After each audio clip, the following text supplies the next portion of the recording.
You should be able to find a chat in the live. Okay.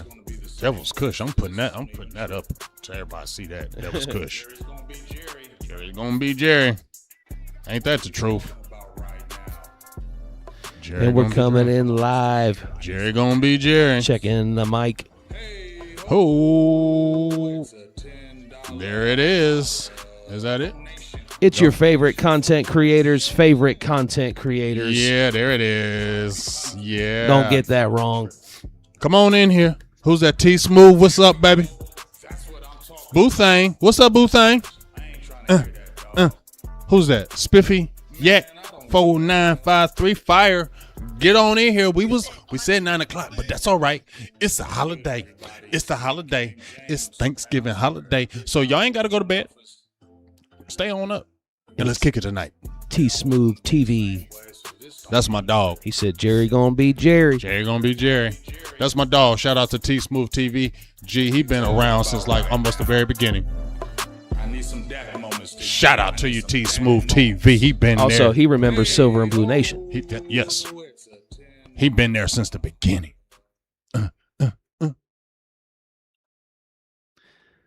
But that's it. We're in. We're live. We're live. What's up, It's everybody? Get on in here. Victory Wednesday. Victory Wednesday. Who we got? I'm looking at these names right here. Calvin Jefferson, what's up? Keep on coming in here. Share, like, share, all that good stuff. We kicking it tonight. Thanksgiving. First of all, happy Thanksgiving to everybody, right, G? Yep. Happy Thanksgiving to you and your family. Make sure y'all eat good. We need to get that dub tomorrow. That'll be the great Thanksgiving. But shout out to everyone. And I also want to give a shout out to Frankly Football. I was on their podcast a little bit earlier today. They invited me. Salutes to you for doing that. Shout out to my dog Brandon. Shout out to my boy Set It Off Chris. Great brothers in the street. Had a good football. Go check them out. Frankly Football.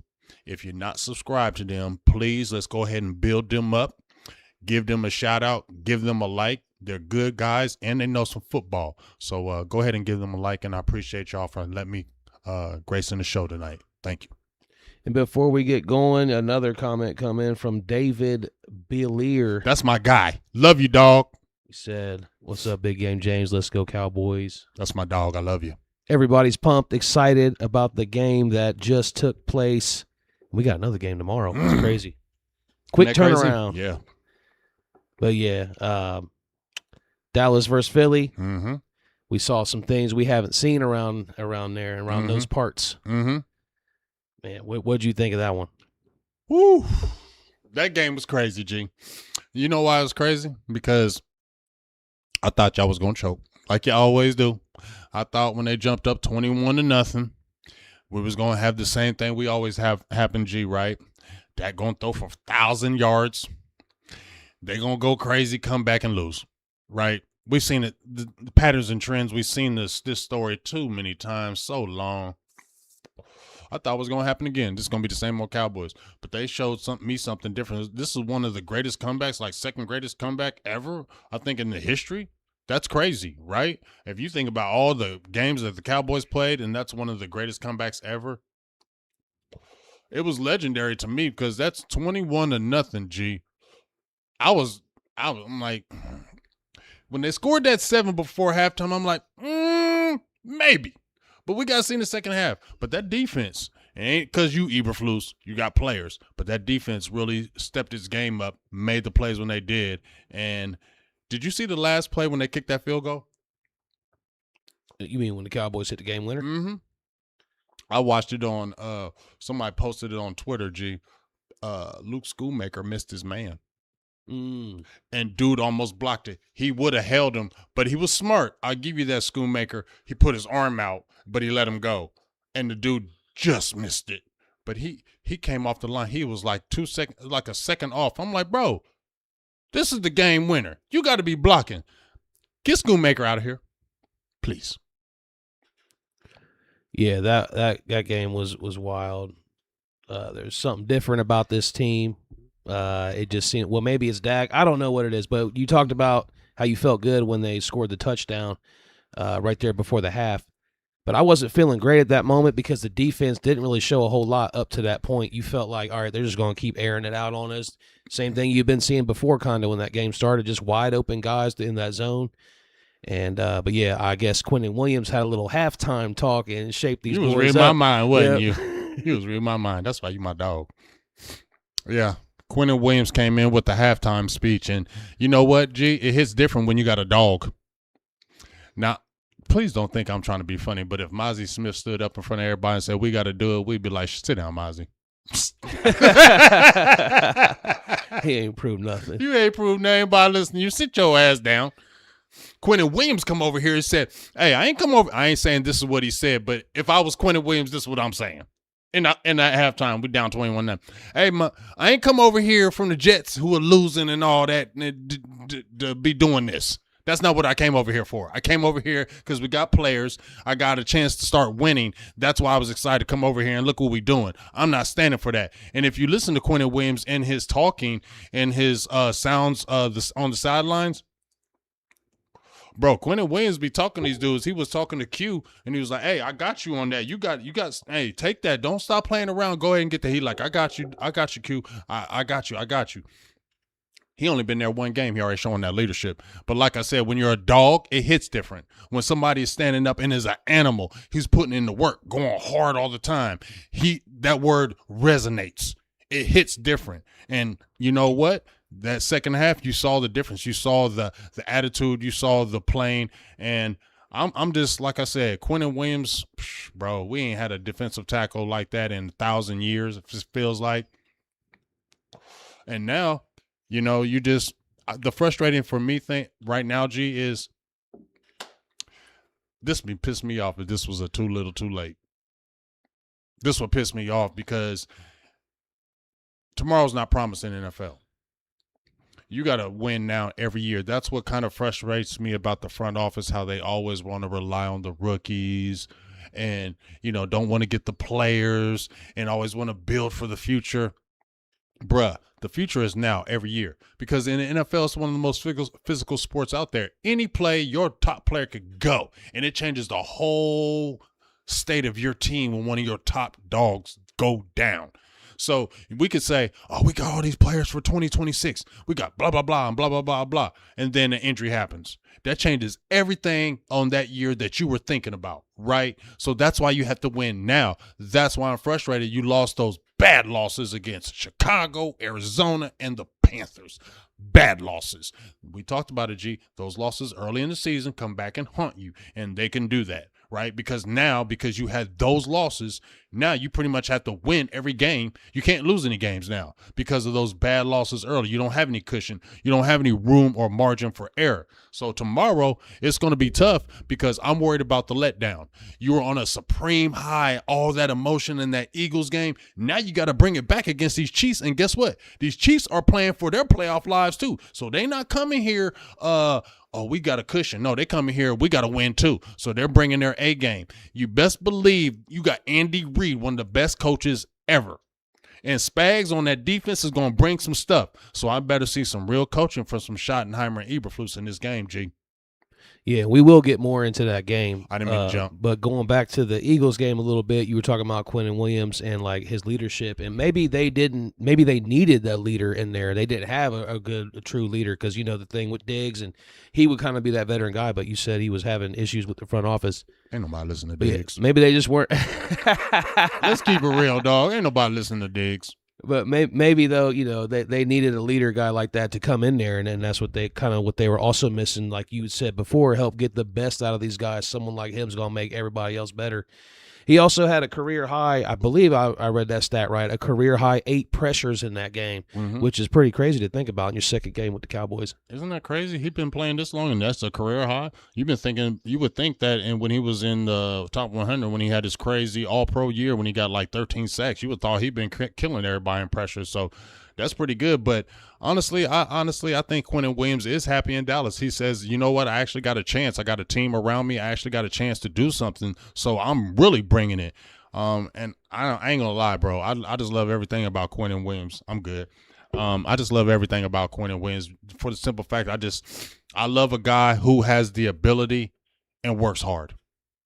Okay, that hits different to me when you have a guy that has that crazy ability and he doesn't take a play off. That's a leader by example. That's why he can talk and say, "Hey, man, step your game up," because you look at him in practice, he's going hard every day, and he's an animal. If you're a guy and you see that you're looking at like, man, what I got to do this too.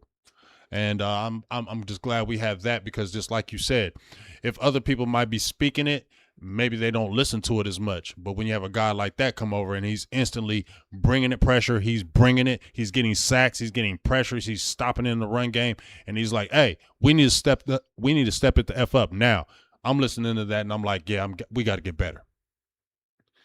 Yeah. Shout out to everybody in the chat. He's been big. That's been a huge trade so far in the first 2 games. I mean, we Mhm. could break down a lot more. There's a lot more. I mean, I know we're kind of a few days from that last game, so we might be kind of like ready to move on to the next game, but we haven't done a show yet. So there's that Devil's Kush. Y'all don't know nothing about this. And G, if you got another Devil's Kush, can I have one? I think I got another one. Yeah. If not, I'll take it, whatever. think I But got this one right here is hitting different. That's why they call it that. Devil's Kush. Because it's hitting different. I said, this tastes really good, G. And I'm Devil's Kush, go get this. Yeah, that is good. Can you remember what I was? I'm sorry, I didn't mean to cut you off. All good, man. I just can't.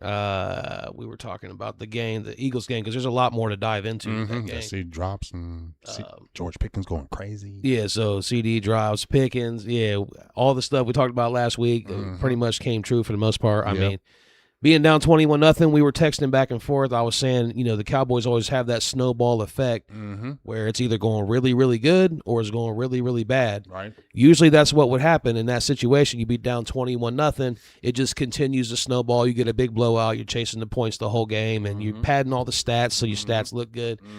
But in this one, this was a true, real comeback, battle-tested. You responded to the adversity, and that was something different that I don't think we've seen around there in a while. And that was for a regular season, that was probably one of the biggest games for Dak and maybe one of his biggest signature regular season type wins.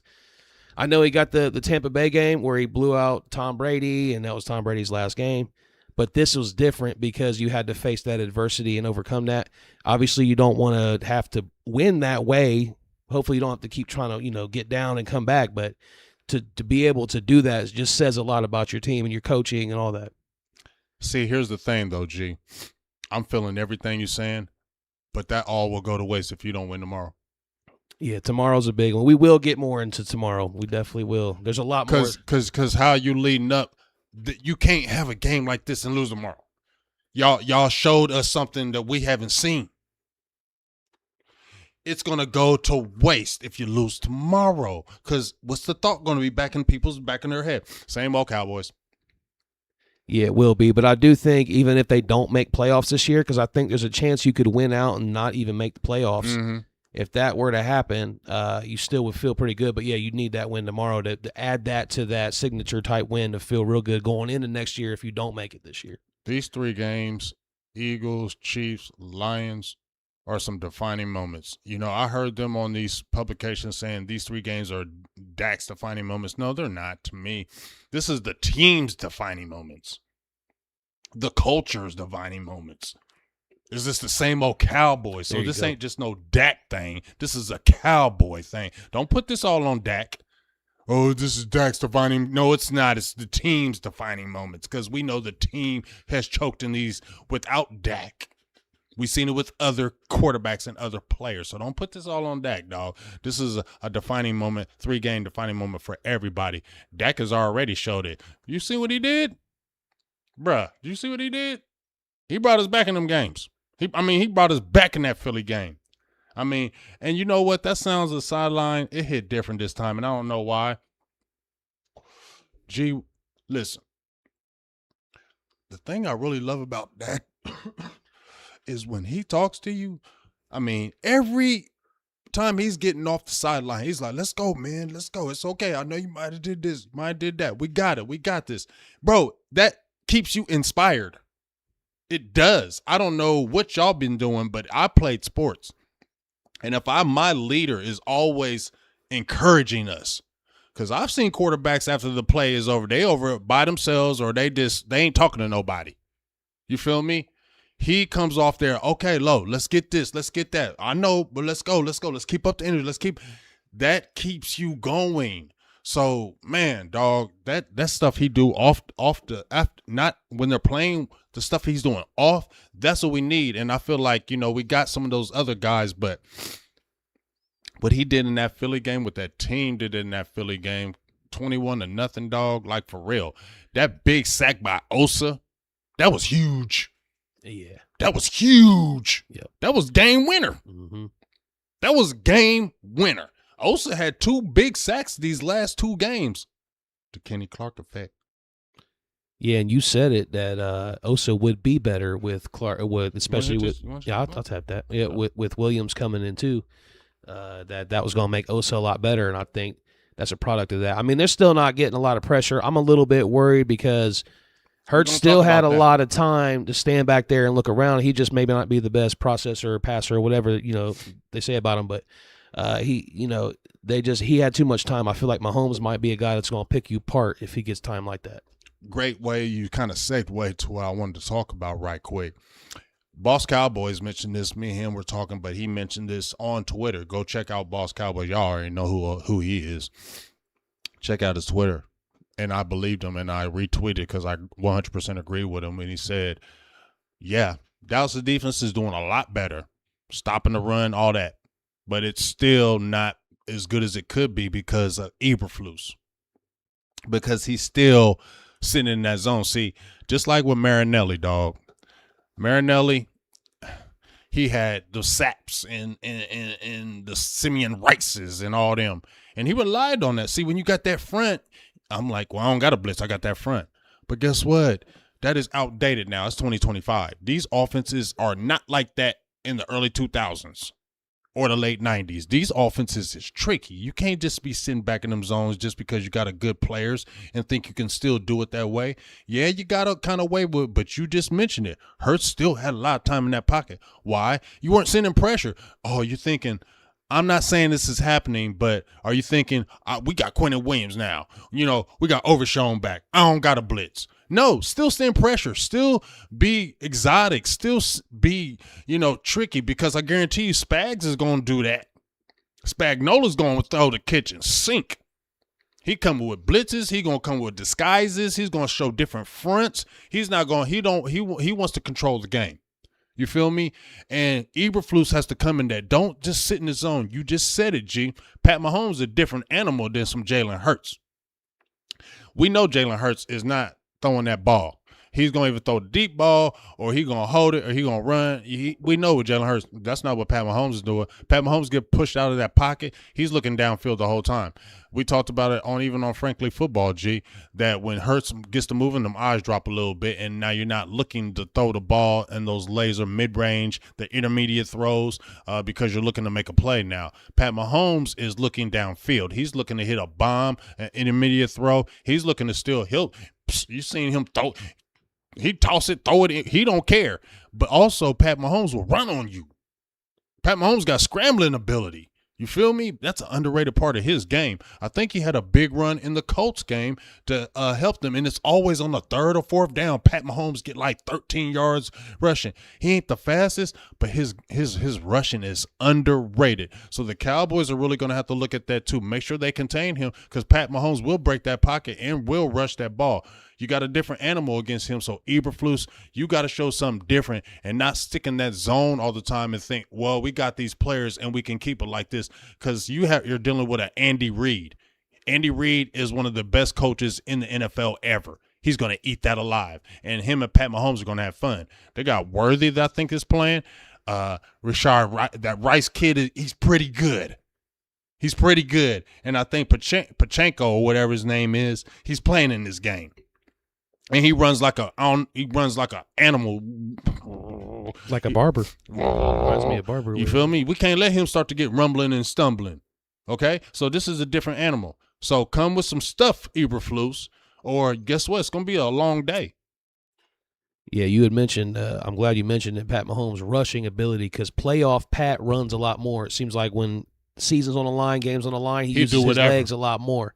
He does And whatever. he just comes up clutch when it matters. And yeah, if he gets that kind of time, I do believe it's going to be a long day for the defense. But I don't know. We'll have to see what happens. But hopefully, they can't get pressure. But I will say he's kind of he's one of their top rushers on the team. Mahomes is. He was leading the team, I think, for a while. Kareem Hunt's kind of come on a little bit lately, but Pat Mahomes was leading the team. But they don't have a ton of great receiving. Travis Kelce's a leader. But we'll get – I feel like we should get more into that because I do want to hit a little bit more on the Philly game. Because a lot of the Eagles fans were talking shit before on some of those videos I posted before the game where you talked about Pickens and Mitchell. And actually that game-winning catch, I know Mitchell got picked on that one, but still that was against Mitchell, that play. So, you were definitely right and justified for that. And, it's just kind of crazy all these guys that were talking trash about it. But Pickens ended up doing his thing, and I think he's in the conversation. I've been hearing other people say it too, like maybe possibly best receiver in the league or one of them, top 5, something like that. He is one of the best receivers in the league. You got 2 of the best receivers in the league, period. I mean, that's a great luxury to have. That's what you want. You're a whole different offense when you got 2 monsters, okay, because you can't do anything. Yeah, to try to double one. Next one's going to kill you, and we've been seeing it. You double CD, you're going to get them one-on-ones with Pickens. He's going to eat you alive. I bet you these defenses now going to start rolling that coverage. I was thinking the same thing. They're going to start rolling that coverage Watch now. Pickens start getting doubled. Pickens going to start getting them doubles. I got a bold prediction later. Pickens going to start getting them doubles now because they ain't going to want him to start lighting them up because they already see when he start getting the ball, he rumbling, tumbling, stumbling. Rah, you can't guard me. I told y'all in that video, you can't guard me. You know who I am? And he's saying this. You best believe he's saying this to every one of them, every play. That's why I love him. That's why I'm love we got a guy like that that's talk shit to these teams like, man, shut up. You can't guard me. He throw me the ball's touchdown. I'm glad we got somebody like that. Now, go ahead and let CD get some – because look. All right. This is just my opinion. CD's better in a secondary role. Not saying he's a number 1. I'm not saying he's a number 1 receiver. You're saying he's not a number. No, I'm saying he's a number 1. CD is a dog. I'm not taking the numbers, everything. He is nasty. But now he got a guy where he ain't got to worry about the pressure. Give it all to George. Give all the pressure to George. He wants that. He likes that. Give me all that. Now let CD just chill. CD will kill you now. You ain't thinking about CD all like that because we were starting to roll them coverage. Now CD working them middles. Getting them big plays. Now he getting his little confidence back. You feel what I'm saying? You know, sometimes I feel, this is just me. I'm not dissing. Sometimes I feel like lights be too bright sometimes for CD. It ain't like I ain't lying. We've seen him 5 years here, and this ain't the first time we've seen this from CD with the drop passes and fumbles. We've seen this his whole career. Do we not forget when people were questioning him like, is he an alpha? Is he the number 1?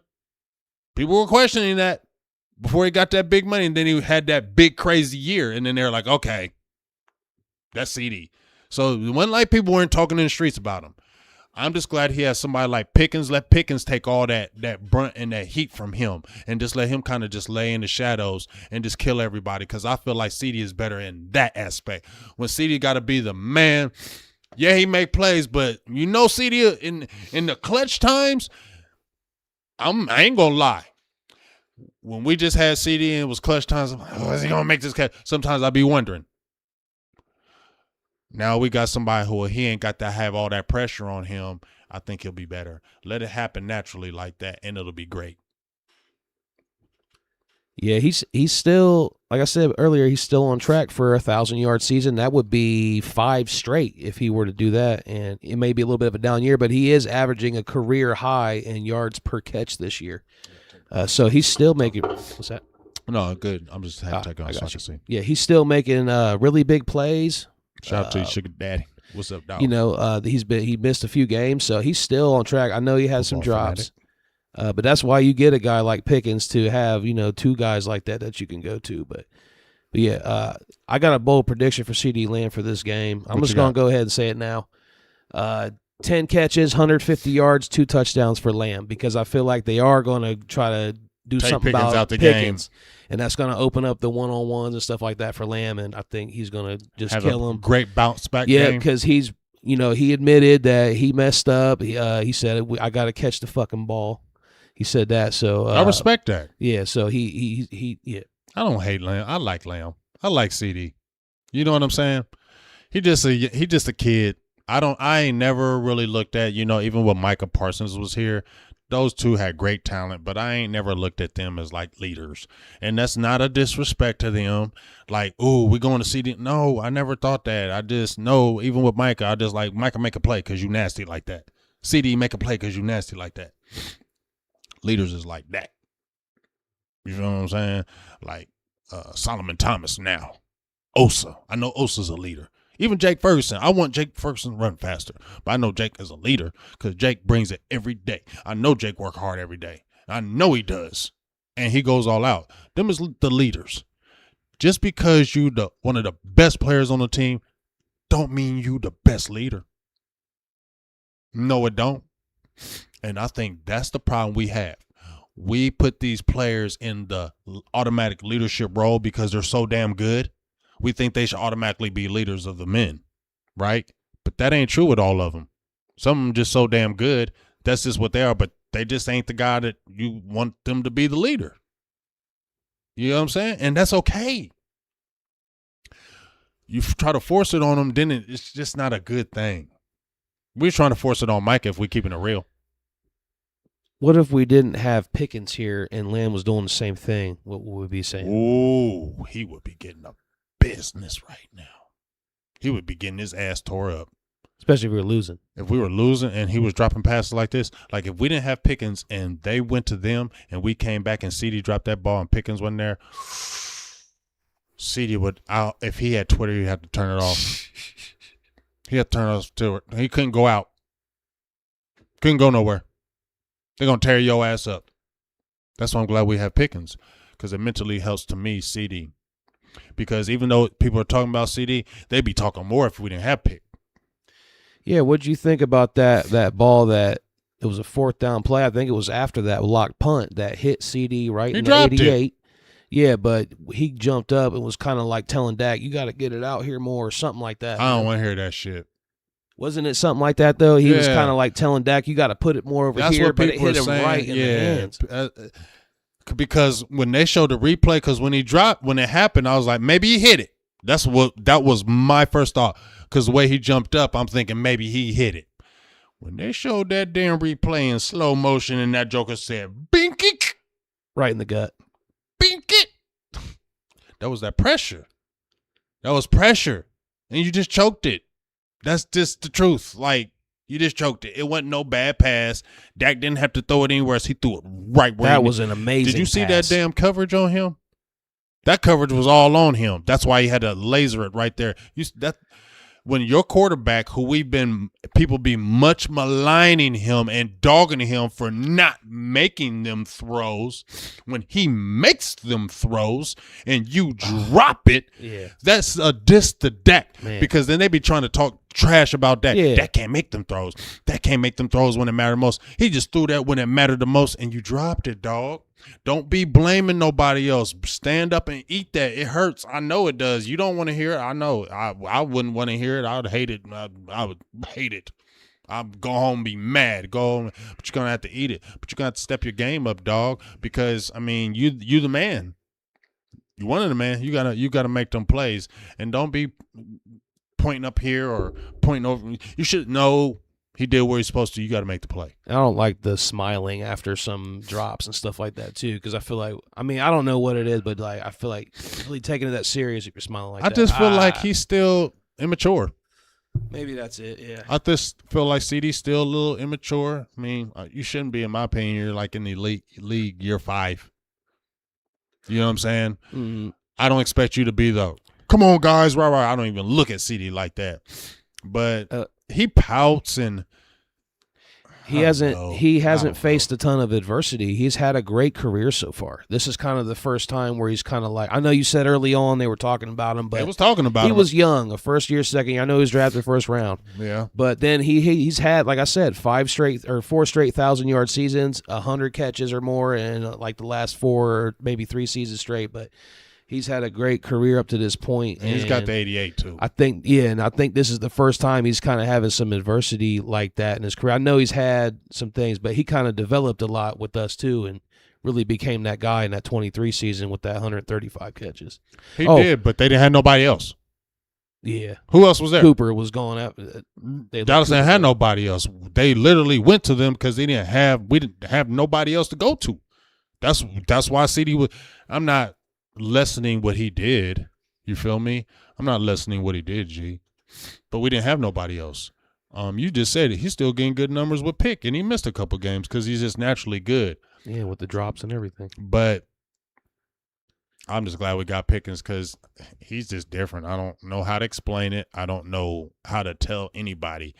It's kind of like when you had when the Eagles got Devontae Smith. Devontae Smith nasty. But when they got A.J. Brown, they was like, because what is A.J.? He's an alpha. Yep. He's that. Different. When A.J. Brown start getting the ball for the Eagles and start really turning up, it changes their whole offense. That's why I'd be pissed.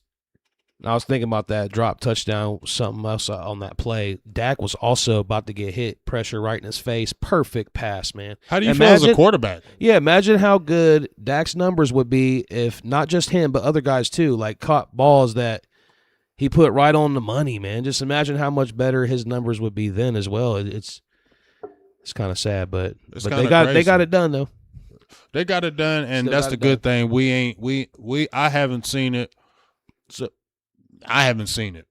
We talked about that room for error, like early on before they made the trades, how they did not have room for error. It was very little room. I feel like they got a little bit of room now for some error, and you saw that in that game. Although you never want to give up 21 points. What you mean going forward we have room for error? Or in that game? I'm saying that game and going forward, because in that game they gave up the 21. So that's the error right there that they were afforded. But the defense was able to, but again, you don't want to rely on that every game. But it just shows you that going forward, like they could have that. I don't trust Eberflus. Yeah, I know. But, I mean, how's he going to do anything if he doesn't have good players, though? He got them. These are his guys. This is what we've been waiting on. We talked about how he kind of inherited a team that didn't have his guys. But now he got some guys. Yeah, and they've been playing good now that they're all back. 2 straight games. We can look at – I got pulled up a stat. I know the stats. You saw the stat where how much better they are in the last 2? But I still don't trust Eberflus. I seen the stats. But in my spirit, I don't trust him. Because I don't like that defense that he plays. It's too conservative. I don't like conservative. I like aggressive. Okay? And you don't have to be aggressive every play, but really you do. But it doesn't have to be where you're throwing bombs every play. Every play can be an aggressive type play. You get what I'm saying? I don't like the way it's conservative. I feel like it's old and outdated. That's why I retweeted what Boss said, because I know he's feeling me. He said it. It's outdated. These defenses are evolving. You can't just sit in these zones all day. These quarterbacks, these offensive coordinators, these coaches are on it now. They will dissect your defense and eat it alive, no matter what kind of players you got. Did you just not see Bryce Young throw for 448 yards? Mm-hmm. He threw for 448 yards, and I don't hate on.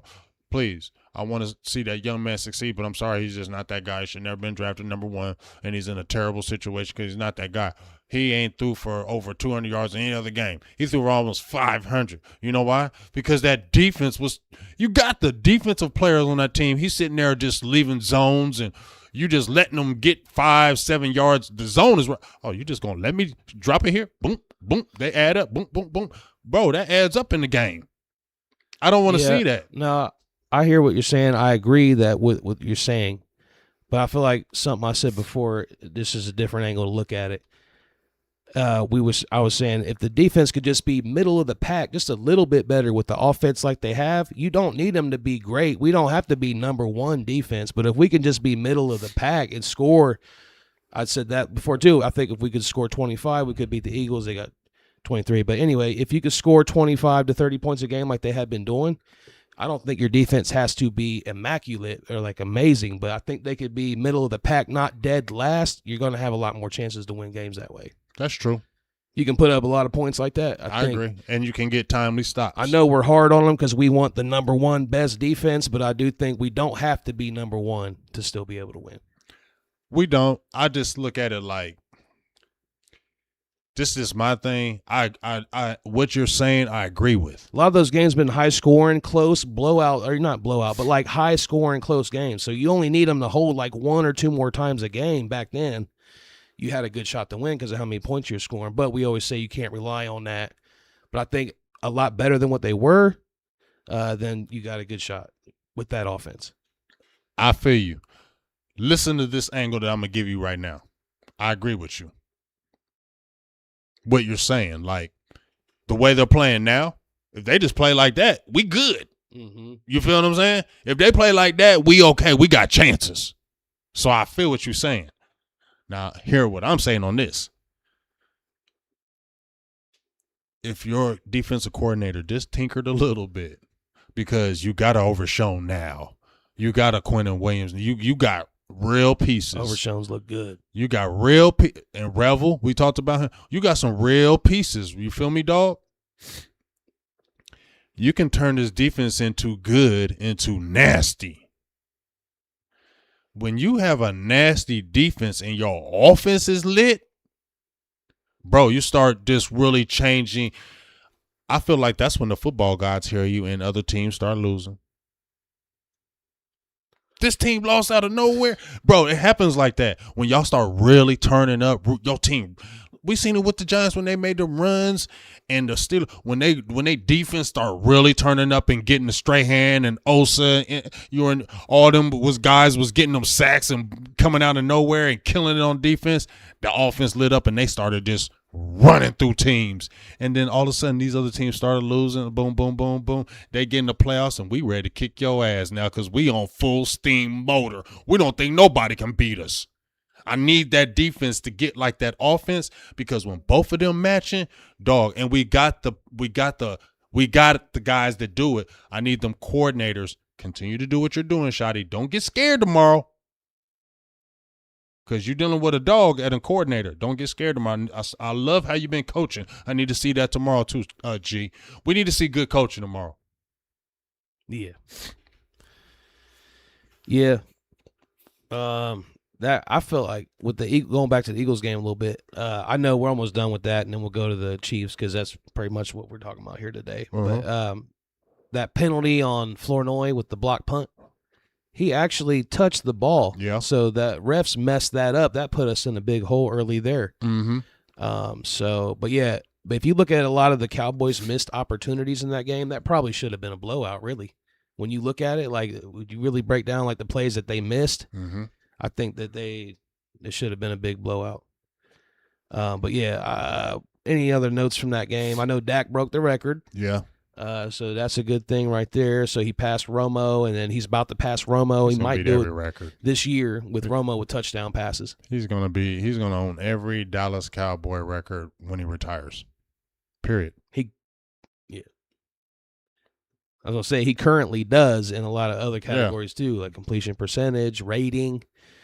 He said that's what he's most proud of is completion percentage. And this was something I wanted to get into, but it's kind of off topic of the Eagles game, but it don't really matter. We just that was cool, kind of, but not really. That was dope house.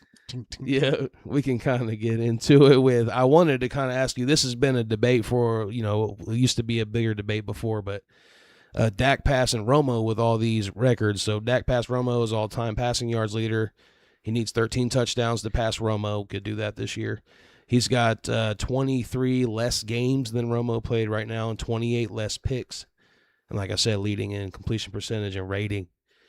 Who did you like better? I mean, I know Dak's story is still to be told, but he's played as much as Romo right now, so about 10 years because Romo's injured a lot too.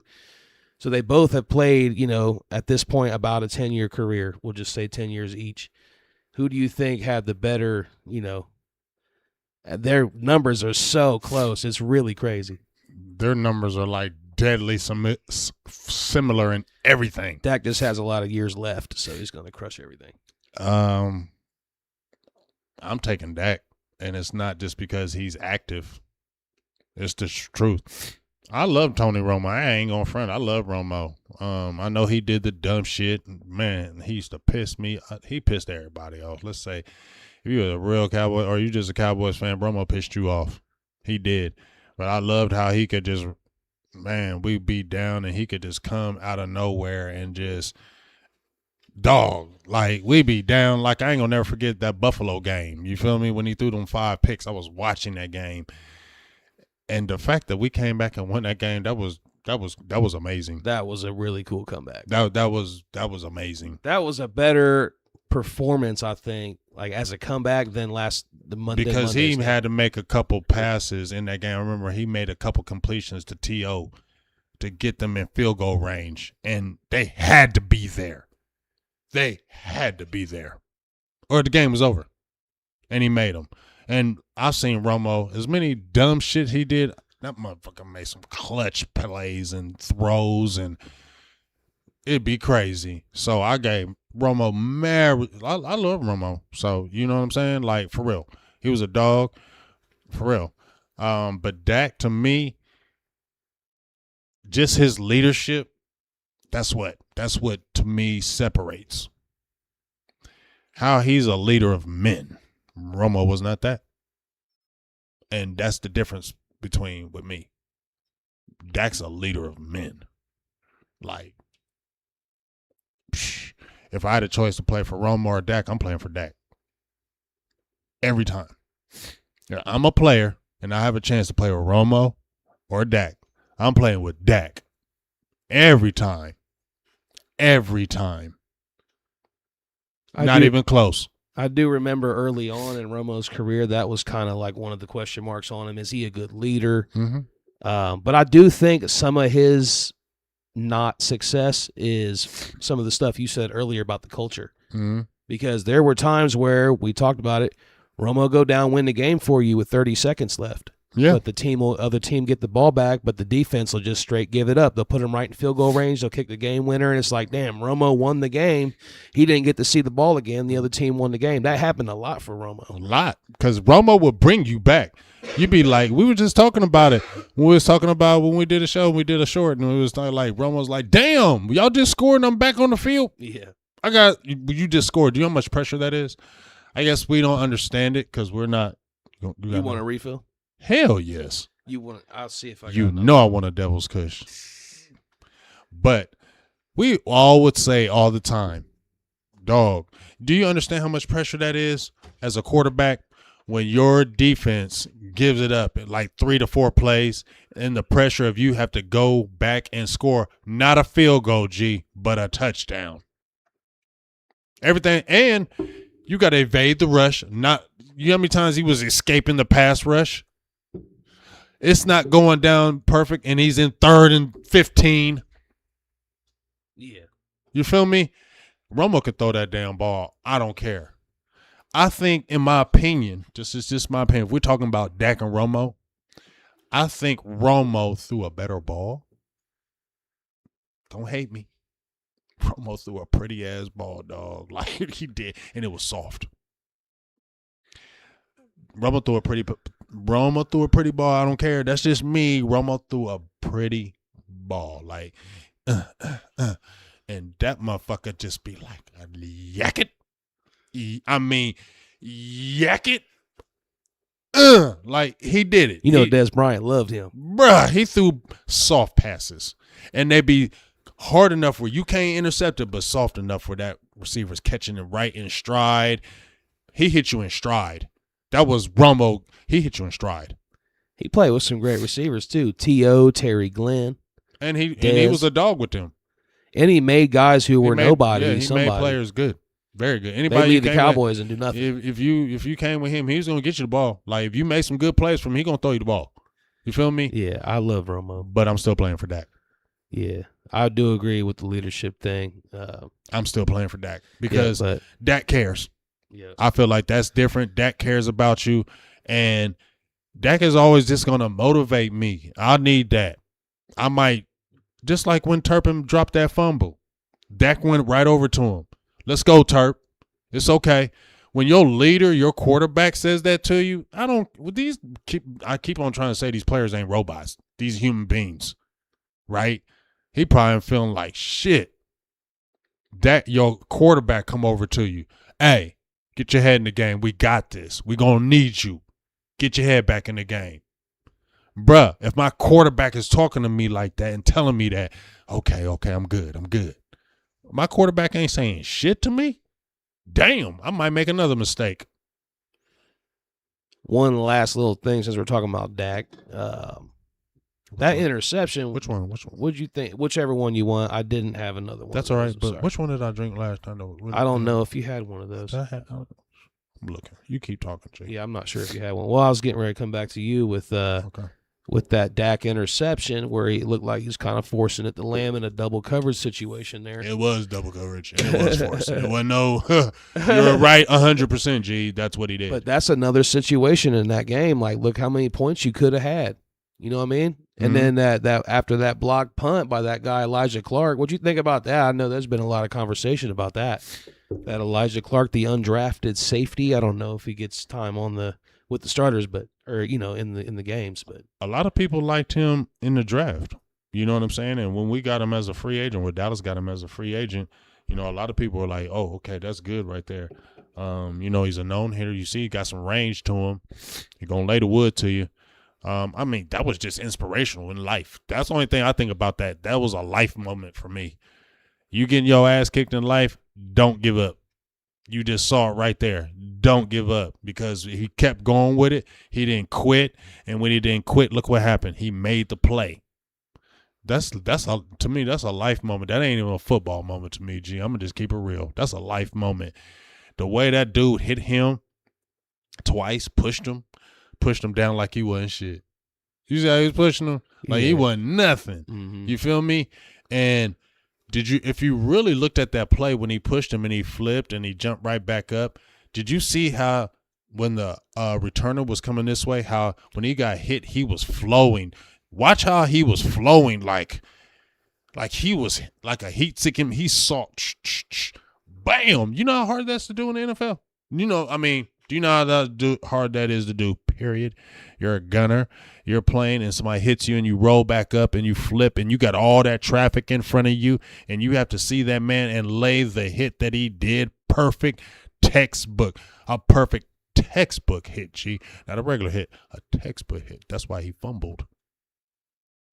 Yeah, that was a big play in the game because it got us another possession. But we didn't score. Didn't even score. Yeah, it didn't score. Wasn't that the force? What happened on that play? That was a 4th down attempt, I think, where Lamb dropped it. Yeah. Yep. Because that was towards the end of the game there. Wasn't that the touchdown? That was the one Lamb dropped. Yeah. Yep. And then then there was that interception Pickens. earlier. Yep. Yeah, so a lot of missed opportunities, as I was saying earlier. That could have been a lot more points for the Cowboys offense if they executed there, but they came through in the second half. Pickens, we already talked about him. He could be one of the best in the game. He's the best in the game at something. Maybe it's, something he does is one of the best in the game. Yo, I'm just giving a shout out to everybody in the chat. Shout out to everybody in the chat. I didn't mean to cut you off. I was just going to say before we went on to the Chiefs game, we would get into the comments a little bit there. Early Bud, what's up with you? Just Blaze, he always hit me with the Josh Normal. You feel me? What's up with you, Sean Barber? Keystone, what's up with you, dog? Libra Gang. You know what it is, Coach 168. Don't give up. You know what it is right there. Shout out to everybody up in here. Keep on Sugar Daddy, Football Fanatic, Teresa 501. Tell them Trev was good. Keep on coming up in the building, man. We still having fun. Ain't no working tomorrow. Yeah, it's a good night. It's Thanksgiving. It's Victory Wednesday. We game get tomorrow. That victory tomorrow, dog. Man, it's on and popping. I love having the tradition of knowing we're playing on Thanksgiving every and year. The Chiefs. I already know. It's great. Yeah. That's a dragon. Yeah, that is a big game. That's a dragon. Yeah. Was there anything else from that Eagles game before we move on? I guess. Nah.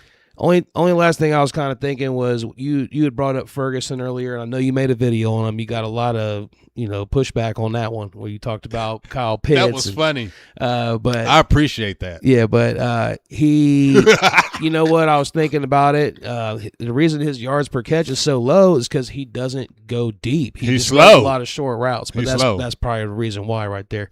But he did have a big clutch play in that game on Red that zone. last drive. And in the red zone. Yep. And then that final drive there, too, a big play by him. And he also had a big block for Dak on that touchdown run. So he impacted the game in some of the other ways. But, yeah. Just imagine I know a fast tight end next to him. Yeah, you're right. Yeah.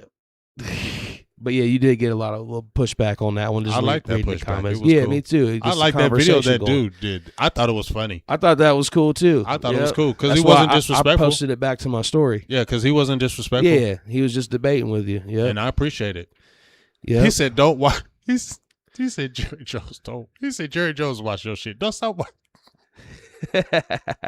That was some funny shit. Shout out to him. I wish I knew his name. Shout out to him. And then one last little thing, Malik Davis, he had a nice couple little runs, a little spark there. We need a running back too right now. Since Jaden nice. Blue tripping. That's nice to have like a little lightning thunder kind of thing. It should be Jaden Blue right now. I don't know what's going on with him, but I'm gonna just say, I know you probably ain't watching this video, but bro, there was the word was out and I defended it. I made a video and I ain't nobody, but I made a video. They was like, Jaden Blue lazy. A former coach or somebody said he lazy. He don't be doing it. And I'm like, bro, how you going to just come out there and say that when this man, he just got to the NFL? Why you tainting him like that? Mm-hmm. Jaden Blue played, what, one game? I think he's played a couple games. One game to me. 22 carries on the season. One game to me that I saw anything that Jaden Blue anything. One game. Jets game, I think. That's the only game I saw. Only thing that comes to mind. You feel me? Like, Jaden Blue, I mean, I ain't in the NFL, but I played and coached, and I just kind of thinking, like, I don't know what's going on. But you got to get it together, dog. I don't know. But you could be turning up right now, and Dallas needs you because they need that speed. You already see, do you want to keep Javonte Williams, who's being a dog? We was talking about it earlier, how he ain't a contact evader. He's a contact doer. Mm-hmm. Javonte Williams will hit you. He don't give a fuck. He running you over. He ain't trying to duck and dodge. He going straight forward, running through you. That wear on you a little bit. You feel me? He almost averaging 5 yards a carry. Yeah. You get what I'm saying, dog? 5 yards a carry. Solid, right? But you need to give him some break. That's why I like Malik Davis coming in because he been with the program like 4 years, and he was running hard. I think set it off, Chris. We was doing the show. He said, he running like his next paycheck. He's like another Rico Dowdle project for real guy they kept around for years. But he running like you ain't cutting me again. He gave us a spark. He running like you ain't cutting me again. I got a crib. I got to pay on this bill. That's real life. I'm just saying it, so I ain't trying to disrespect because I would be saying it. Hey, you ain't cut me again because I got to pay my car payment and my light bill. So when you give me the ball, Davis, keeping that check. That's the reality. Let's go, Davis. Yeah, he was a nice spell to Williams in that game. But yeah, I don't know with Blue. I was really excited about him, man. I really thought he was going to do something. Me too. You get those guys in the 4th, 5th round now in the NFL, and they come in, they're starters, like they're good. But I don't know what happened, man. I mean, he did look good in the preseason, had the injury, and then I don't know. We was hyped about him, man. But there was a lot of people that was in the streets. Shout out to my dog Lou Takes. He was on his ass. Lou don't be playing around. Y'all know who Lou Takes is. Lou don't play. Have you ever met Lou? I'm gonna send something to you about Lou. He was a former offensive lineman, and that motherfucker, truth. Feel me? That motherfucker passionate. I'm just saying he is a content creator out there, and Lou was on his ass like, damn, Blue on me ain't doing shit. I was like, come on, give him a chance. Then I seen Blue, I was like, damn, Lou was right. Yeah, Lou was straight up on this. You feel me? I'm like, He all right. He gonna do it. He ain't did shit. Nah. And if you ain't did it now, you ain't gonna do it all year. This is just a flush year. So I don't know what you got to do, dog. Get some trainers, get your mind right. But guess what? You see what they did with Keon Coleman from the Buffalo Bills? He was coming late to team meetings. They deactivated him 2 straight weeks. He first round draft pick. They'll cut you. If they still winning and you ain't there, they will cut you. They don't need you. Because guess what? They drafting next year. And that's what that Jerry Glanville? He's the one that said it the realest. He said, you know what NFL mean? Not for long. So play if you want to. You won't be there. Yeah. They'll draft somebody next year and they won't even know you. Real quick, Tyler Booker. How do you think he's been? Rookie, Alabama guy, played against Jalen Carter, who's known as one of the best guys. Bama in Georgia. So I think he probably played really good against Jalen Carter in that Hell game. yeah. Jalen Carter, I don't think had maybe a couple pressures, no sacks. Jordan Davis, you didn't hear about them too. Jalen Carter's a dog. We might not like the Eagles. You may not like. I hate the Eagles. You feel me? But Jalen Carter's a dog, and he didn't play in that last game. He didn't play in this last game either. Woo-hoo! He didn't play in 2 games. Cause Tyler Booker. Did you see that? Did you see that all 22? Did you see them 1-on-1s? Tyler Booker ain't. Excuse my language. Tyler Booker ain't no hoe. He said he wasn't when he came out of Bama. I'm going to mash you. That's what I do. And see, here's the difference. Tyler Booker loves football. He said when he came out the womb, that's what I'm doing. Mom and daddy said, we know. Let's do it. So he been on football his whole life. And when you're playing in them Bama, them SECs, and you love football and you got the ability, you're going to be a superstar.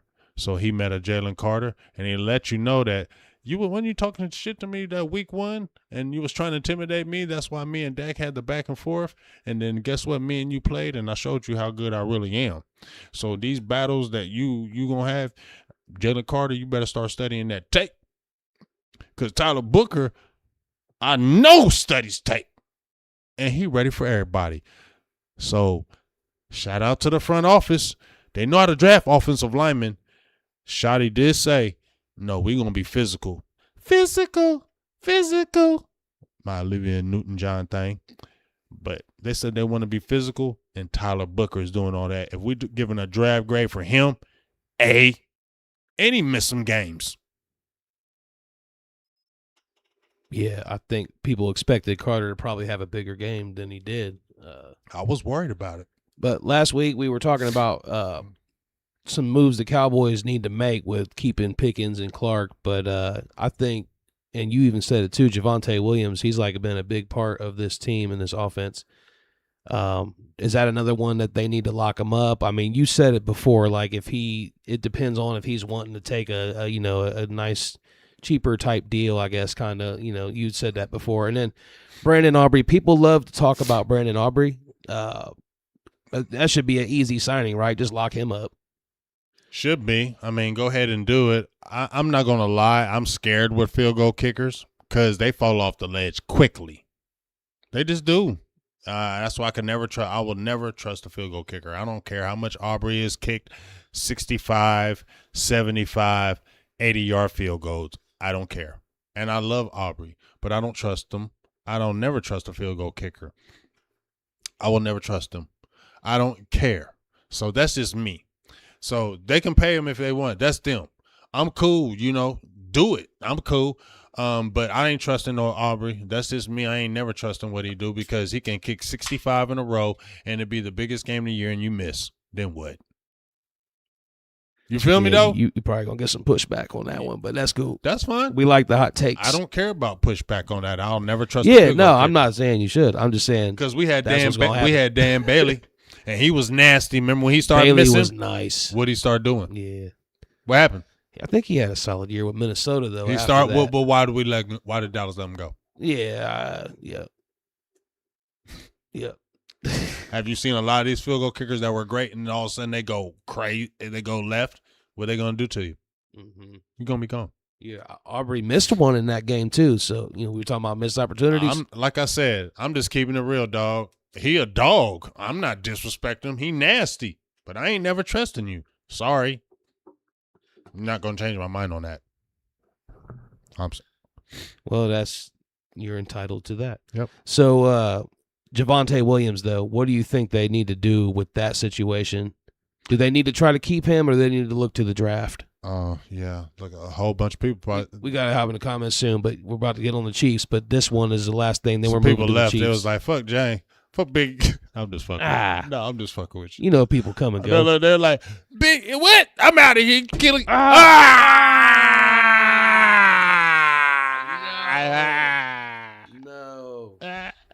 All right, Javonte Williams.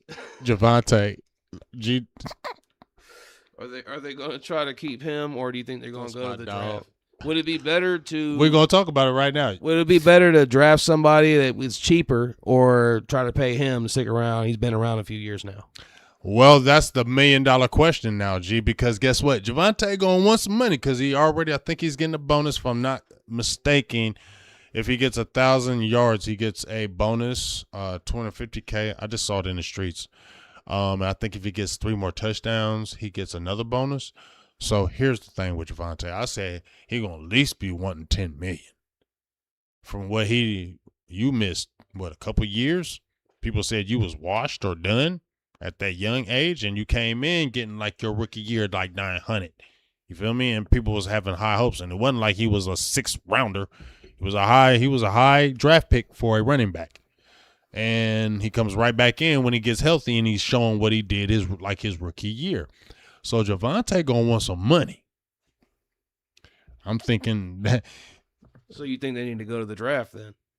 Or looking at free agency, because that's why you draft offensive linemen. Well, I don't know if you looked into it, but is there anybody you could think of? Shit. 1 year deal. Did Rico Dowdle? What did Rico Dowdle? Did he do a sign on 1 year or 2 year? If he get cut, come on back. Come on back. We can get some. Look, this is the realness of it. This is why they talk about don't pay running backs that money unless you're like a Saquon Barkley or maybe like a Jonathan Taylor, right? That's when they pay that money, right?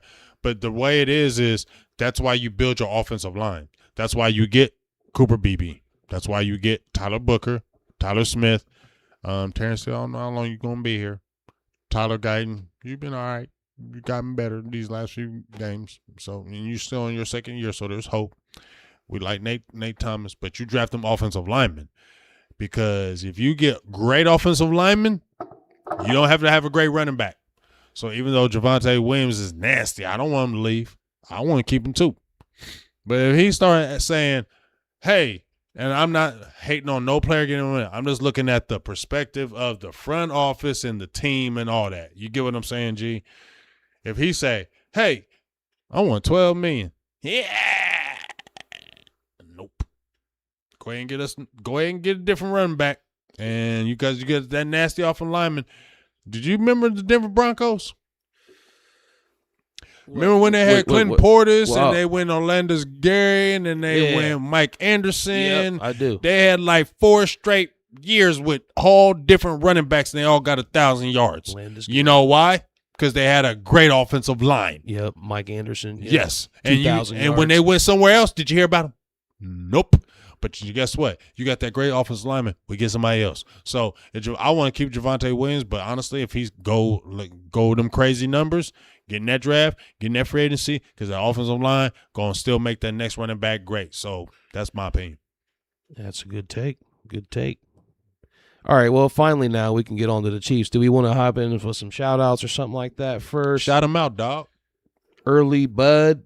He said, G, love the hoodie. Jay Recruiter. Oh, that's Boo Thing said that.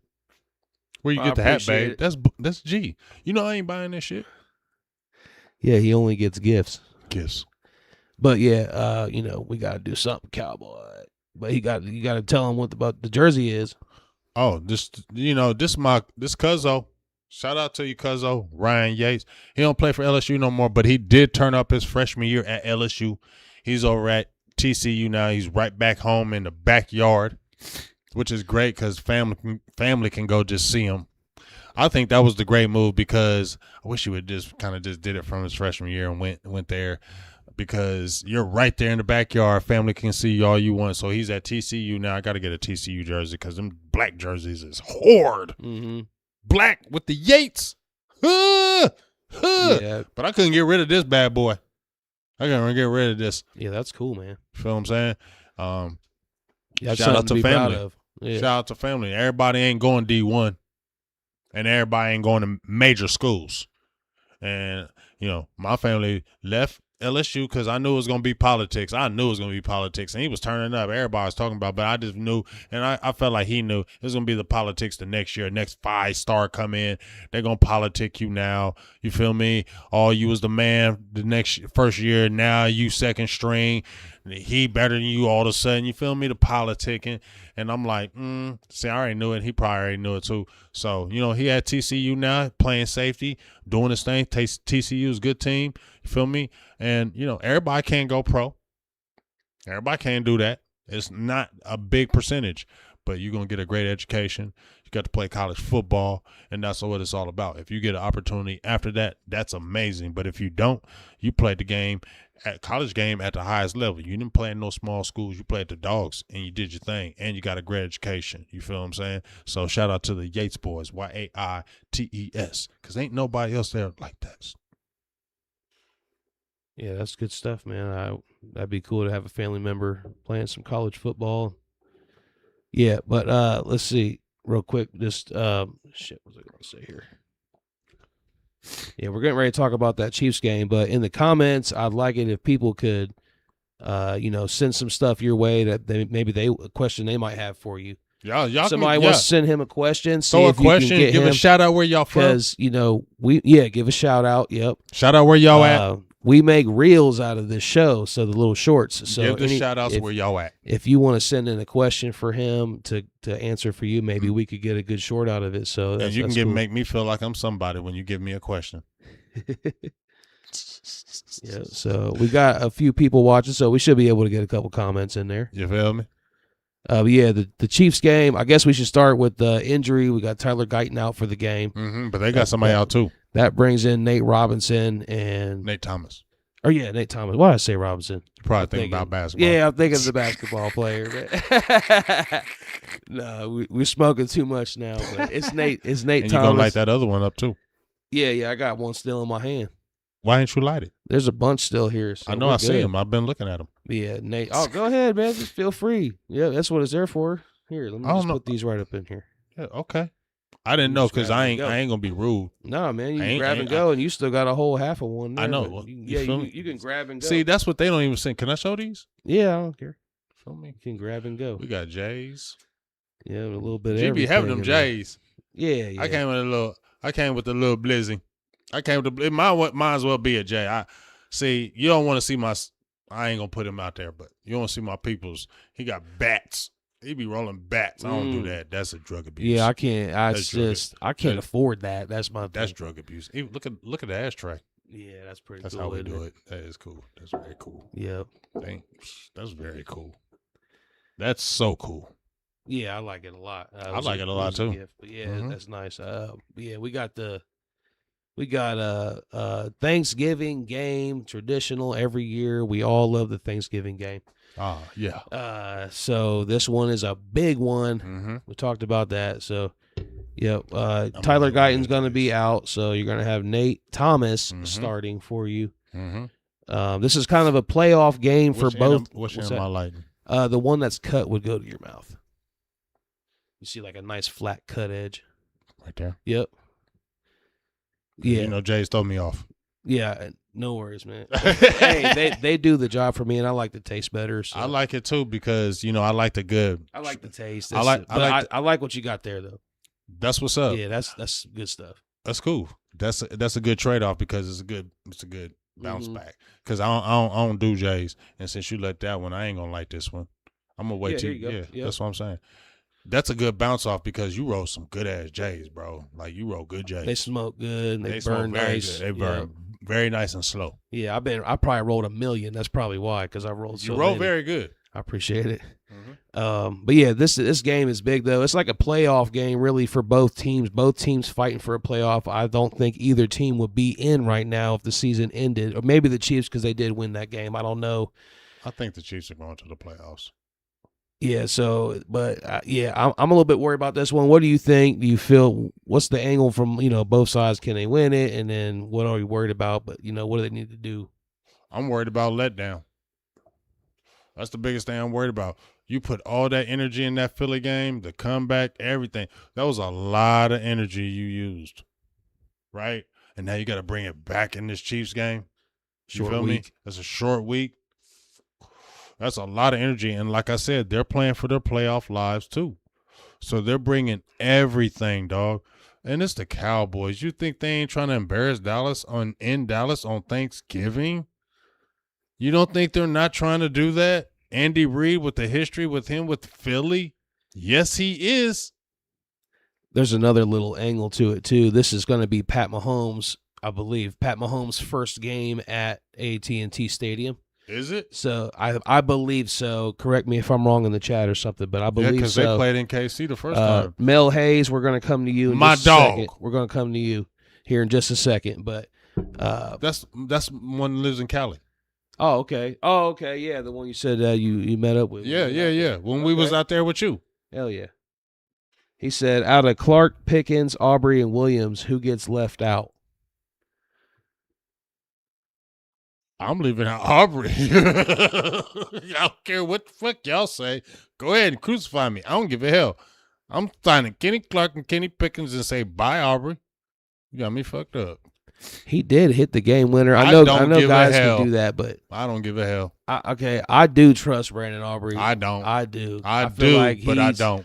I've never felt that way before about a kicker for Dallas, but I'm like, he's the best kicker in the league. That's what I think. I think it's by far. Let him miss 2 in a row. Okay, guys. Some guys miss 2 in a row. I mean, it happens. I mean, he's still one of the best, and even if he misses 2 in a row. But I will say, a lot of other guys we've seen now are also hitting these 65-yarders a lot, but Brandon Aubrey doesn't. He rarely misses, man, and he's just, yeah. I think you're going to tell me I gotta disagree with you. Okay, so who I you trust him to win? Okay, so you, between Kenny Clark, George Pickens, and Aubrey, you're going to keep Aubrey over who? Clark? No. Okay, so I'm not saying I disagree with keeping who you're going to keep, but I'm just saying I think Brandon Aubrey is really good. But I agree with you. You would keep the other guys. Okay. Yeah. All right. But I'm just saying I think Brandon Aubrey is the best kicker in the league. I agree. But if you had to make that decision, I do think you'd have to let him go because the other guys are more important. He's one time. That's every play. Yeah. Anyway, so that was a good question there. Appreciate the question. Great question, Mel. Send more questions in if you guys have them. Let's get something you want my dog him to talk about. Yeah, back to that game though. Dallas has scored a lot of points at home this season. But again, like I said earlier, I feel like too if the defense was good and you like what you saw in the second half. But I still feel like he had a lot of time to throw the ball and look around and move around. And I do worry about that with Mahomes. And then, how good can this offense also be against that Kansas City defense? Man, what they got to do is contain Chris Jones. That's the biggest thing. You feel me? I think you got to – because if you look at that last game when they played the Colts – Jonathan Taylor came in like a monster, right? Right? He came in like a monster, and they shut him down. I was talking about this earlier. If you got their defense, pass defense is – their overall defense is 5th as far as points. Excuse me, in yards. 300. I think they're only giving up like 300 yards a game. They're only giving up 199 yards passing a game. They're giving up 97 yards rushing a game. You feel me? Bruh. I said this early on, frankly, football. Dallas got to run that ball. Dallas got to be physical in this game. I know we got Pickens. I know we got Lamb, but you have to be physical in this game. Javonte Williams has to have a good game in this game, G. If he doesn't, I feel bad about that. This has to be, when we talked about the physicality of Dallas, we always falter with that. Dallas ain't never physical. They ain't never physical enough. They was physical in that Philly game. They got to be physical in this Chiefs game. Yeah. So that front that you got on that offensive line has to dominate the defensive line of the Chiefs. And Javonte Williams has to have a big game, G. A big game. I need Javonte to get at least 80 yards. At least. Because when he get to humming and getting through that line and busting, dog, it kind of opens us up because we ain't seen that kind of physicality. I remember we had Rico Dowdle last year. He wasn't running like Williams, though, dog. You know it, I know it. Yeah. He wasn't running like him. He run like that in Carolina, but he wasn't running like that in Dallas. Williams, when he get through that line, bro, I don't want to tackle him. Yeah. He coming like a Mack truck. Yep.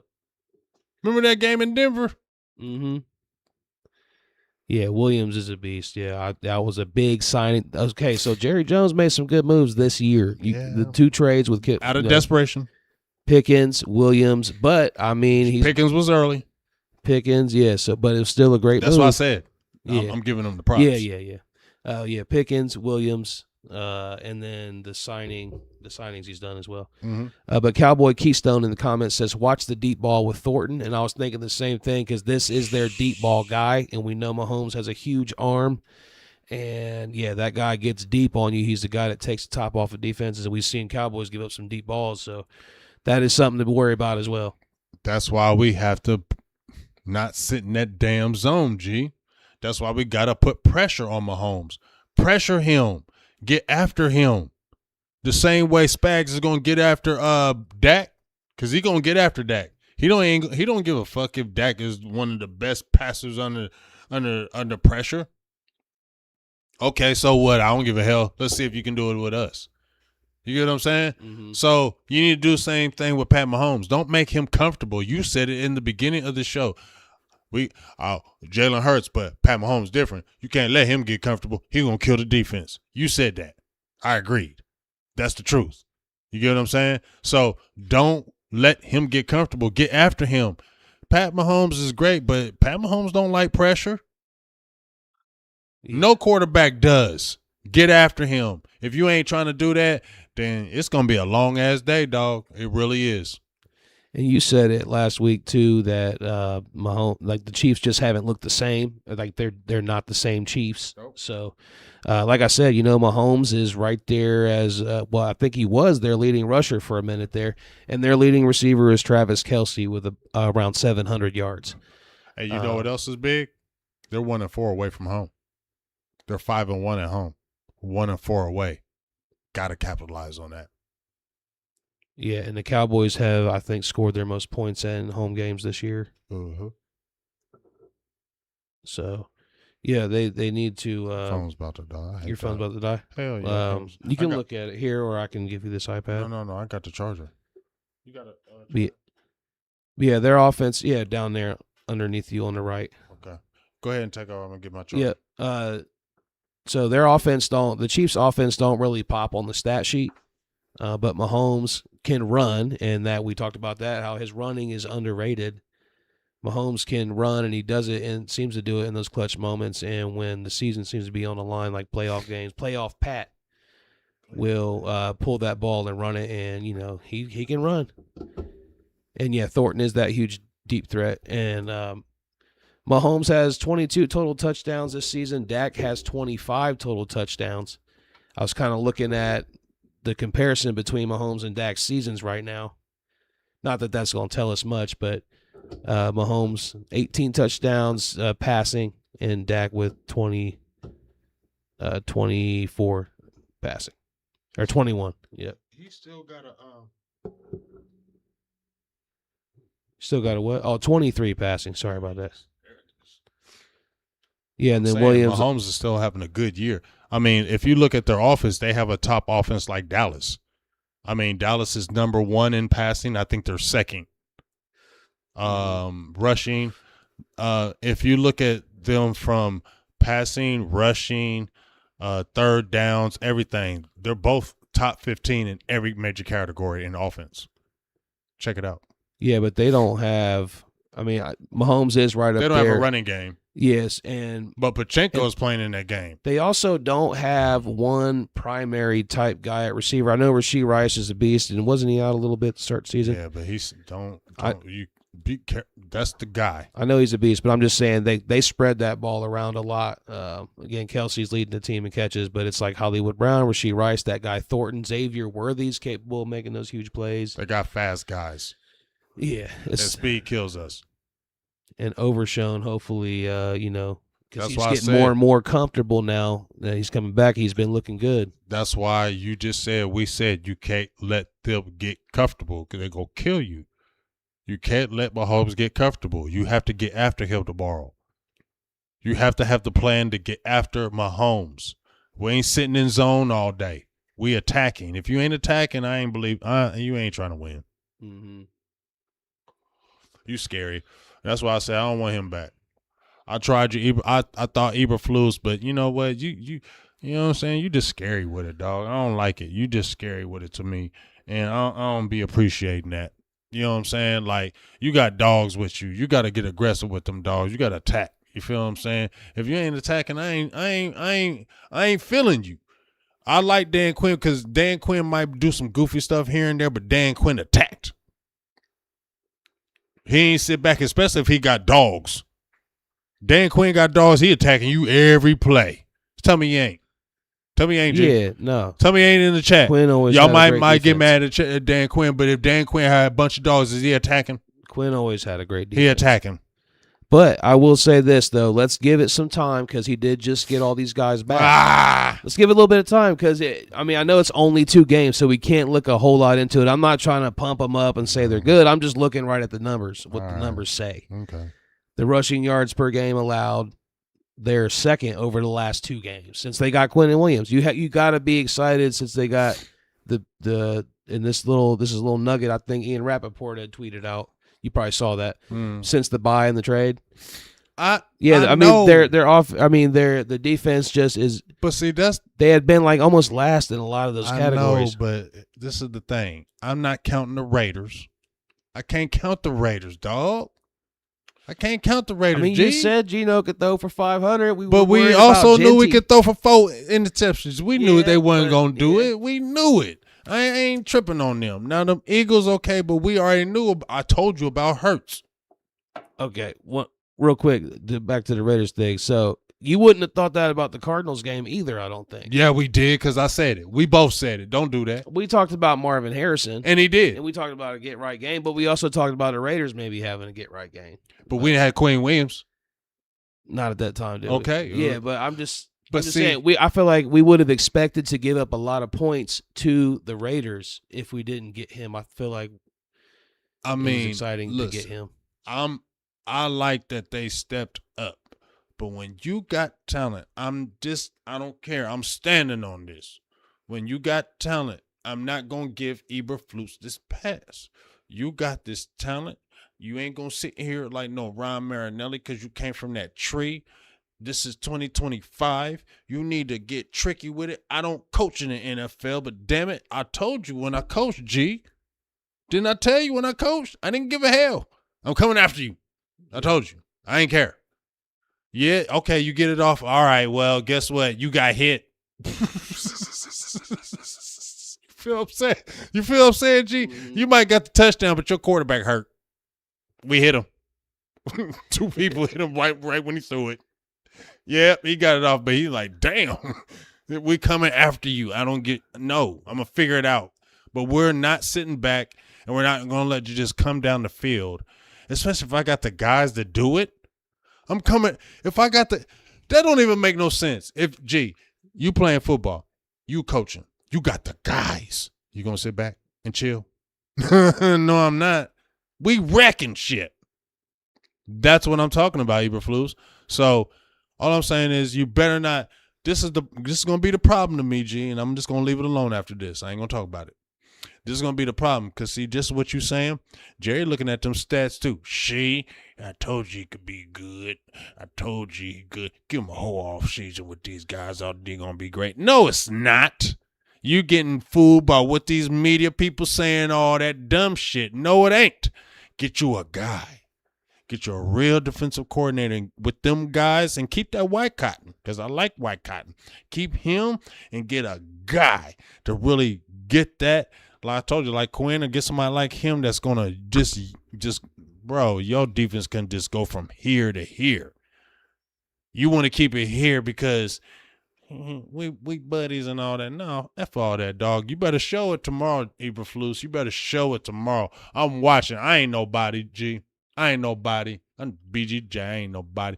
But from my perspective as a content creator and as a fan, you better bring that shit, Eberflus. Because if Pat Mahomes come in there and kick our ass on defense, and listen to me. This is just because I'm buying smoking and shit. Because I'm cool on the Cowboys. But right now, that bothers me just in life. I'm just telling you, if I was working at a job, you would bother me, Eberflus. I'd probably say something to you at work. I'd probably say something to you at work, Eberflus. You get on my nerves. I don't like you. Damn.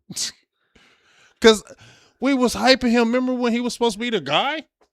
And then he left and went to Indianapolis and he did all this and did all that. And you come over here and now you got guys, you better show it. I don't care what them stats are saying. Be even better. Period. From me, my perspective. I agree, but I just think so far right. it has been good in the two games. In the 2 games, we're 2-0 since the trade. But yeah, there's, like I said though, even if they were to win out, it's still gonna be tough. It's gonna be tough. So I'm not gonna count on this season, but you are excited about how you could finish strong and then take that in the next season too, especially if you bring in those core guys back that we talked about. Like I said, tomorrow ain't promised, though. That's scary to me because when you look at that outlook, we've seen these injuries in the NFL like no other. Achilles, ankles. People are getting hurt like crazy in NFL. We've seen crazy injuries. They're everywhere. You feel what I'm saying? And that's not what people are looking at. You know, I was watching a podcast. I can't remember who was saying this, and I agree with it in my heart, where they were saying these athletes are, who said something about drink some beer and smoke, and we smoked and drank and kicked it. We still worked out, but we did all that and we were okay. These kids just eating metabolical genetics to keep them in these healthy and all that, and they get more injuries than ever. They're doing all this stuff to keep them from being injured and doing all this health and blah, blah, blah, and they getting hurt like no other. Back in my day, they wasn't getting hurt like that. I'm just saying it's kind of different. That training is different. So that's why I said tomorrow's not promised. So we can have the outlook of 2026 and have all these hypes. Drama's coming with George Pickens, bruh. I don't know why y'all I've been talking about from when we first started the show back, G. I said that from A1 day one, the drama is coming. I said not everybody, people want to jump on me.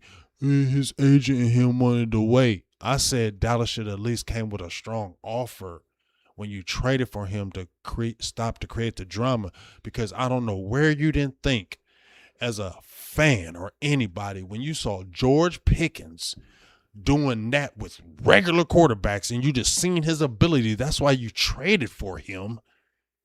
You got him with a quarterback you didn't think he was going to do this. I would have already you took the gamble to trade for him. I would have took the gamble in signing him. So I'm not going to have to deal with this later, because I knew he was going to have this type of year, because I knew he was this type of player, and this motherfucker about to get paid. And you don't think these other teams ain't going to be like, oh, we sitting right there at the door. Drop the ball with George Pickens. We getting him. Mm-hmm. You get what I'm saying? You don't think his agent and him going like, okay, y'all want me, but all these other teams want me too. 40 mil. I guess Jerry had mentioned that. It's going to be something like that. You think he ain't? I guess Jerry had mentioned that. But you think he going to go for a low number? Can't take anything Jerry says with credibility sometimes, but he said he don't vision Pickens not being here. Of course he's going to say that. The only hope that we have that George Pickens doesn't go anywhere is two things, in my opinion. Jerry loves offensive players. He loves that. He don't like paying them defensive players, but he'll pay an offensive player. He like doing that because offense brings the fans. Fans pay. That fills the seats. Offense. Defense don't. He ain't paying for that. He'll bulk on that. He'll wait on that. That's why Mike ain't here. But them offensive stars is here, so he'll pay that money for them. And another thing is he traded for him, so he like having that glory. I did it.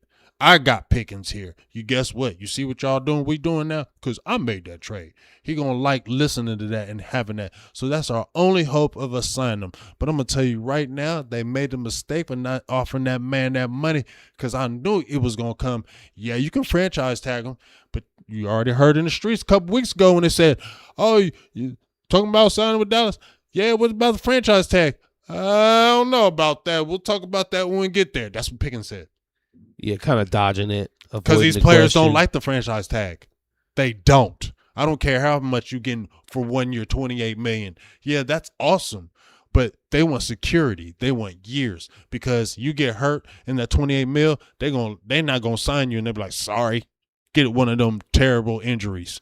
And you got paid that 1 year. They're gonna be done with you and they ain't gonna pay you nothing else. That's why them players want that security. That's why they don't like that franchise tag. That's why it was like, I don't know. And I said, this drama's going to come up. I heard people in the streets like, oh, yeah, the drama's going to come up and he's going to sign him. Are we sure? Because then it happened with Micah. And I know he's a defensive player, but are we sure? Because he's got that same type of agent that's going for the jugular. That agent's going for the jugular, G. And 67 catches already not right now, 1,000 yards, 8 touchdowns, and you still got like 7 games left? What? Bruh, if he get like 122 catches and like 1,500 yards, 13, 14 touchdowns, he like, you think I'm signing for some 30 million? I'm signing for 38. The bar, we starting at 35. We starting at 35. And guess what? Somebody's going to pay it. I guess we'll see what happens with him now that he's had these big games starting tomorrow with how are they going to attack Pickens on the defense. Is that going to open it up for Lamb? You can't probably shut them both down. Mm-hmm. Then if you do, you got Flournoy in there too, who's been nice as well. But, yeah, so on last few things on this game, I guess, a bold prediction. I told mine earlier, but I can say it again for now. Say it again because I got to think. So, for me, a bold prediction in this one, because Lamb's been, kind of people down on him. I think he's going to bounce back and not drop any passes and have a lot of targets and get 10 catches for 150 yards and 2 touchdowns. Because I feel like they're going to be really trying to shut Pickens out of the game because, obviously, he's been the guy that you need to go through. Mm-hmm. And I think that's what's going to happen. What will be my bold prediction? Okay. I've been talking about Dallas need to be physical. Dallas needs to be physical in this game. Javonte Williams needs to show up. Javonte Williams gets 130 yards and 3 touchdowns. Oh, that's a nice one. See, that's bold. You got to make these bold. You feel me? 30 carries, 130, 3 touchdowns. Last week when I said that's a good one. Last week when I said my 5 for Dak, I had posted that on my page, and a lot of people in my comment were saying, talking a lot of shit because the Eagles thought we were just going to get close. Oh, yeah. But I'm like, man, it's a bold prediction. Like it's bold. It means like it's probably not going to happen, but that's why it's bold. Yeah, that's why you're throwing it out there because it's probably not going to happen. Exactly. That's why it's bold. That's the point of it. That's the point of it. It ain't as scary. It ain't a safe prediction. A safe prediction be like Javonte Williams, 18 carries for 72 and a touchdown. That's safe. Yeah. Bold is 30, bold, right. 30, 133. Yeah. Because he most likely ain't going to do that. Yeah. That is bold. So there it is. For that person and those people who comment like that about the bold predictions, just understand that we know it's probably not going to happen, but you're just trying to predict something big. That's it. There it is. But yeah, so I already forgot your bold prediction. 30 and 130. Oh, yeah. So 130 okay. and 3. So do the Cowboys – I'm sorry about that. Do the Cowboys win the game, do you think?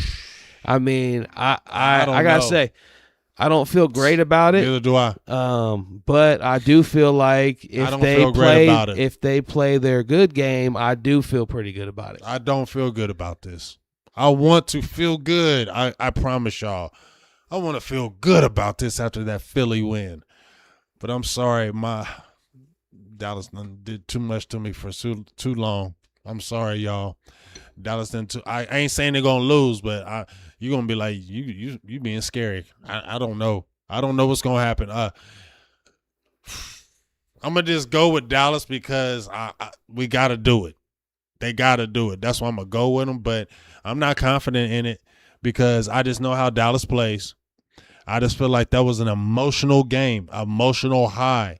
And can Dallas come back with another emotional game? Because this is what I'm saying. Remember I told you, they can lose this AFC game and still be okay and get to the playoffs, win all your NFC games, hope some NFC teams falter. You can still get in. Does that sit in the back of their heads? They ain't robots. Remember, they're not robots. Does that sit in the back of their heads? What's the AFC game we lost? We win all our NFC games, we'll be okay. Like, I'm not saying they're doing that, but that's real. Okay? So, what kind of Cowboys are we gonna see? That's what I was thinking. I don't know what Cowboys we're gonna see because too many times when I see them whoop a team's ass, I'm like, there we go, and then they let me down the next week. I'm like, see, man, motherfucker, that's why I don't like you, motherfuckers. I get all hyped. Yeah, they let you down. I jump up and down, go crazy in this motherfucker, jumping and down like, yeah, I told you we was that, and then the next week you lose some bums. Or next week you lose a game when they're like, all the Cowboys got to do is win this game. They control their destiny. They lay an egg. How many times have I seen it? So I'm sorry. I'm not going to sit there and believe that they're going to do it again. I want to believe, but I don't. Sorry. Yeah, you know what hurts is people like Stephen A. Smith say, we're just waiting for the Cowboys letdown like they already know it. Trust me, I don't. So that's what makes it hurt real bad. Yeah, like, I don't want to feel this way, but I do. It does happen. I mean, it's the truth. So. It's the way it is. But I will say, you probably have to admit, too, that might be the best. What do you think about, I mean, the game? Like, where does it sit for you, like, with regular season games, like, that you've seen over the last 30 years? You know what I mean? Like, how important was that game? Like, was that game, you know, like, what does that mean does it mean something for Dak to show what happened in that game? To me, it doesn't mean anything if you don't beat the Chiefs. That's just where I'm at. So it's just kind of a wait and see. Yeah. I can't give Dak and this team anything if you don't beat the Chiefs tomorrow. To me, it's the same old Cowboys. If you don't beat the Chiefs tomorrow, I'm like, yep, same old Cowboys, and everybody's going to say that about you too. Believe that in the media, the narrative, they're going to say, yep, same old Cowboys. They don't know how to continue to stay strong. They don't know how to continue to keep the edge. This is what they do. Everybody believes it about you. That's just what it is. I'm sorry. Maybe some sector of the fan base doesn't, but me, I do, because I've seen it too long. Are you going to be a different team? You can't beat a team like that, come back and have that, and then lose tomorrow. It's just, that doesn't make sense to me. You can't do it. Then you got the Lions. This 3-game stretch, you need to go 3-0. Damn it. What if they lose a close one to the Chiefs? It's a really good game. It got to be like, they got to win they have to beat them by a field goal at the end of the game. Again, this is with the mindset that we don't think they're probably not going to make the playoffs. We think they're probably not.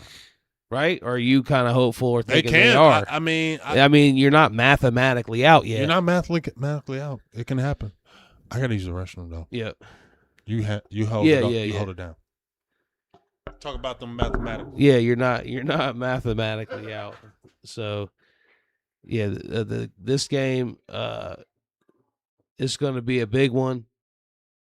I'm really excited to see if this defense can continue on what they built at the end of that last game.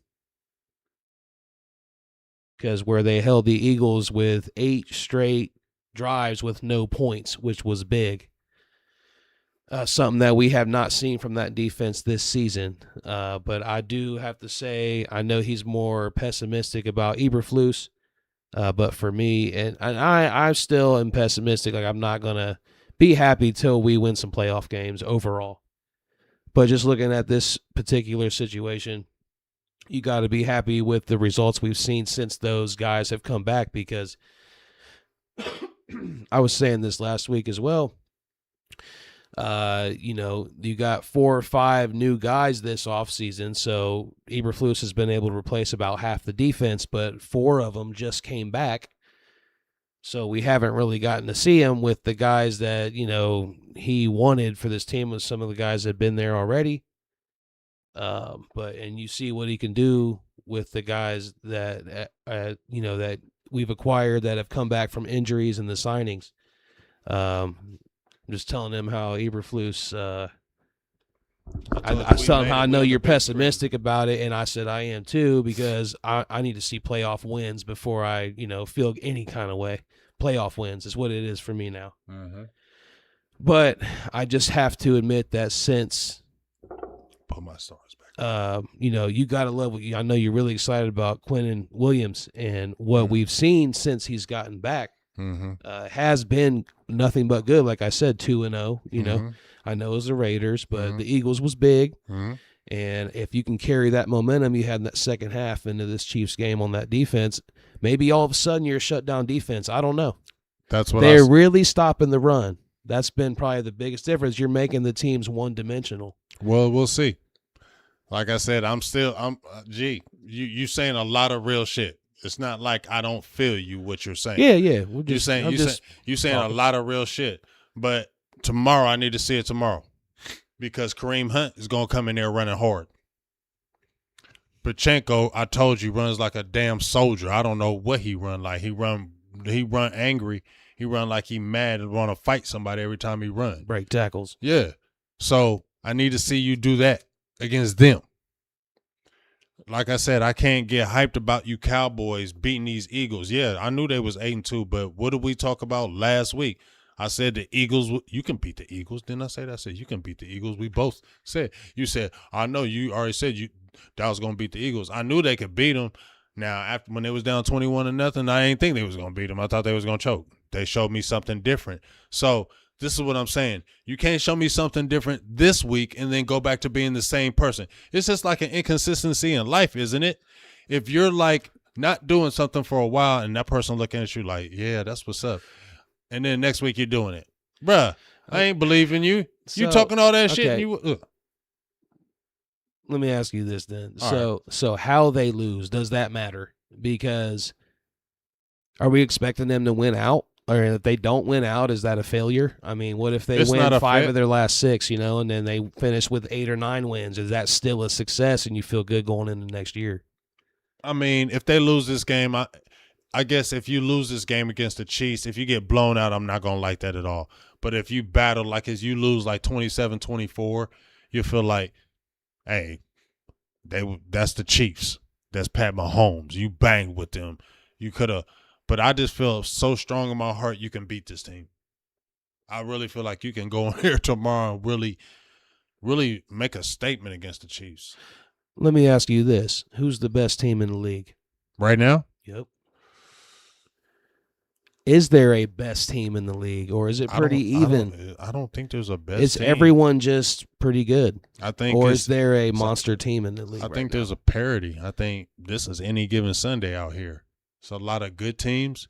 I don't think there's a great team out there. Right. That's what makes you feel good about these games. Yeah. There's not a great team. Especially in the NFC, it's been like that for some years. Even when San Francisco and them guys are winning, you still feel like we can beat them. We just got to play our game, right? You know what I'm saying? We ain't playing our game. We lose. You feel what I'm saying? And when you saw the Eagles when they were 8-2, that you saw chinks in the armor. You could beat them. Play your game, you can beat them. Stay on your game, you can beat them. I feel the same way about the Chiefs. They're 6-5 for a reason. They lost 5 games. Okay? You can beat them. Stay true to what you're doing. Y'all came in with that dog game. I need you boys to bring it again. Play sound football. Remember, no hero ball. You know what I'm saying? Don't play hero ball because it's Thanksgiving. You're trying to make plays out of the ordinary. Pat Mahomes will kill you with that. He that's what he does. You feel what I'm saying? I need Demarion Overshown. I need Overshown to have a big game. Yeah, because like I said too earlier, Kelsey's their leading receiver. I need Overshown though. Because he been looking good. He been moving real good. We ain't talked about him with nothing. I need him to be a superpower tomorrow. Overshown need to be blowing up that line of scrimmage, getting a big sack fumble. You know how hype we be. Overshown break through that line of scrimmage, sack Mahomes, strip him, fumble, pick it up, and run for a touchdown. I'm going crazy. They be like, "You drinking the Kool-Aid, Jay?" I'm like, "Nah, I just got crazy. I like Overshown. That motherfucker like RoboCop." Yeah, but it's kind of like you said, you just can't get too excited about the future with him. You can't, but he nasty. But you can get happy for a game if he's doing stuff like that because he gets the hype. Bold prediction, he gets 2 sacks. Oh, 2 sacks for Overshown. I was thinking an interception earlier, but I was like, I'm going to give him 2 sacks tomorrow. I went with Lamb with a big game. But, yeah, you about ready to get up out of here. Very right. Get up out of here. That was a good stream.